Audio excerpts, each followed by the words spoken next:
As the first capital of Upper Canada, Niagara-on-the-Lake, then known as Newark, played host to much of the country's earliest Black history. Probably the one story from that time that had the biggest impact beyond the region was the Chloe Cooley incident, which led to the Act to Limit Slavery. We visited the Niagara-on-the-Lake Museum to find out more.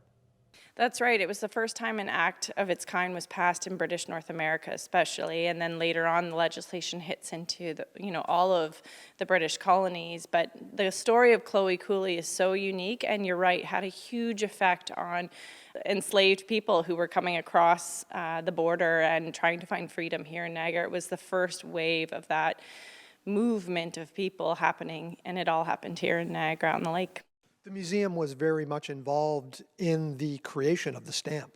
That's right, yes. I was on the consultant team. There were many consultants, and I felt very honored to be a part of it to make sure that Queenston was showcased properly, which, that was the area where she was living with her enslaver.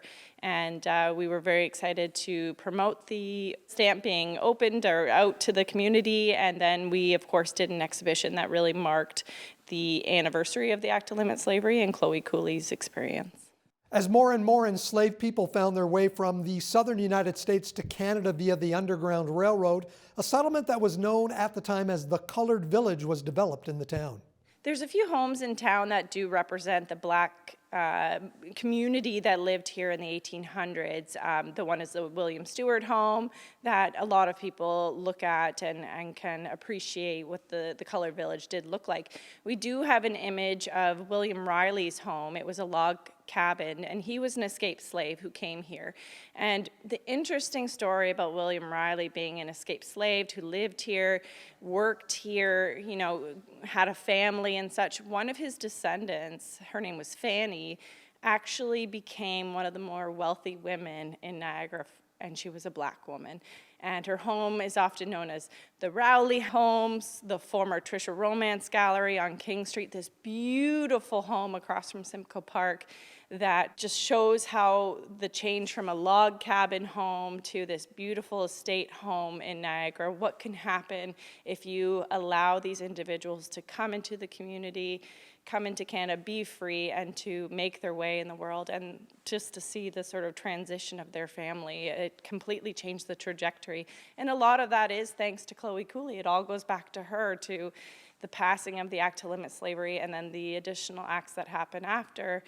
It can happen in great ways. So we're very happy to have the William Riley piece in our collection to kind of tell that story. As far as artifacts that are here on file at the museum, what are some of the things that represent Black history?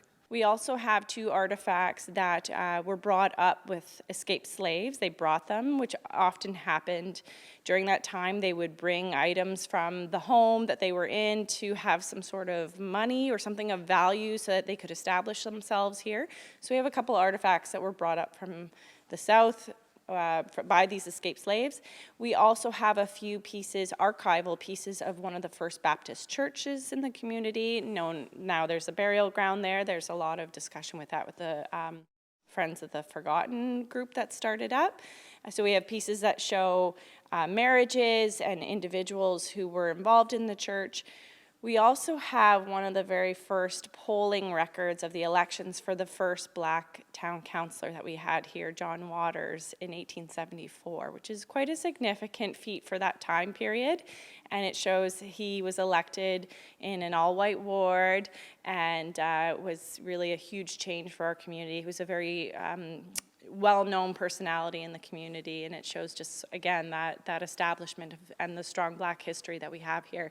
A lot of museums don't have a lot of Black history artifacts, unfortunately, and that probably is due to people not collecting way back in the day or not thinking about keeping their items to tell the story. Fortunately, our museum does even have oral histories that were done by the early curator at around the 1900s time period, where we can at least have those stories as well.